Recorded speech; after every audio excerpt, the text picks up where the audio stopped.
सनातन धर्म में हर परंपरा के पीछे गहरी सोच और कारण छिपे होते हैं। विवाह जैसा पवित्र संस्कार भी इससे अछूता नहीं है। क्या आपने कभी सोचा है कि गोत्र का विवाह से क्या संबंध है? क्यों माता पिता और दादी का गोत्र मिलाने पर इतना जोर दिया जाता है? क्या यह सिर्फ धार्मिक मान्यता है या इसके पीछे कोई वैज्ञानिक तर्क भी छुपा है? आज हम गोत्र और विवाह के इस रहस्य को आपके सामने उजागर करेंगे, तो अंत तक बने रहे, क्योंकि ये जानकारी आपको हमारी परंपराओं को एक नए दृष्टिकोण से देखने पर मजबूर कर देगी।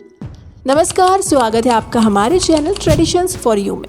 सनातन धर्म में विवाह को सिर्फ एक रिश्ते के रूप में नहीं, बल्कि जीवन का सबसे पवित्र संस्कार माना गया है। यही कारण है कि विवाह से पहले कुंडली मिलान के साथ गोत्र मिलाने की परंपरा प्रचलित है। लेकिन सवाल ये उठता है कि गोत्र का इतना महत्व क्यों है? हमारी प्राचीन मान्यताओं के अनुसार मानव जाति 8 महान ऋषियों विश्वामित्र, जमदग्नि, भारद्वाज, गौतम, अत्रि, वशिष्ठ, कश्यप और अगस्त्य की संतति मानी जाती है।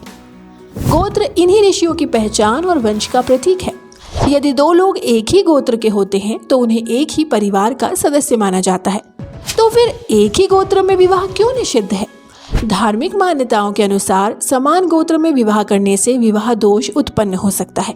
इसका असर केवल पति पत्नी के संबंधों पर नहीं, बल्कि उनकी संतान पर भी पड़ सकता है। इससे रिश्तों में तनाव और दरार आने की संभावना बढ़ जाती है और उत्पन्न होने वाली संतान को शारीरिक और मानसिक विकारों का सामना भी करना पड़ सकता है। चलिए अब इसे विज्ञान की नजर से समझते हैं। आनुवंशिक विज्ञान के अनुसार रक्त संबंधियों के बीच विवाह से बच्चों में जेनेटिक बीमारियों का खतरा अधिक हो सकता है। डीएनए संरचना में समानता के कारण शारीरिक दोष उत्पन्न हो सकते हैं और संतान की सोच और मानसिकता में भी नयापन कम हो सकता है। इसके परिणाम स्वरूप स्वास्थ्य संबंधी समस्याएं जीवन भर उनका पीछा कर सकती है। सनातन परंपरा के अनुसार विवाह तय करते समय 3 गोत्रों को विशेष रूप से टाला जाता है। पहला गोत्र पिता का, दूसरा गोत्र माँ का और तीसरा गोत्र दादी का। कुछ परंपराओं में नानी के गोत्र को भी शामिल किया जाता है। इस नियम का उद्देश्य यही है कि किसी भी प्रकार का आनुवंशिक दोष या रक्त संबंधी समस्याएं न उत्पन्न हो।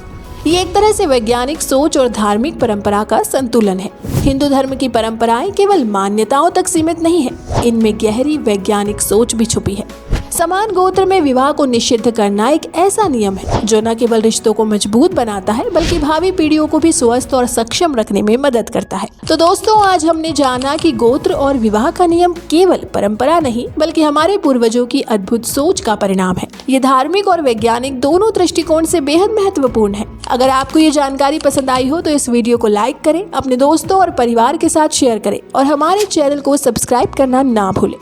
मिलते हैं आपसे अगले वीडियो में, जहां हम ऐसी ही अनसुनी बातें लेकर आएंगे। तब तक अपनी संस्कृति पर गर्व करें और इसे समझने की कोशिश जारी रखें। धन्यवाद।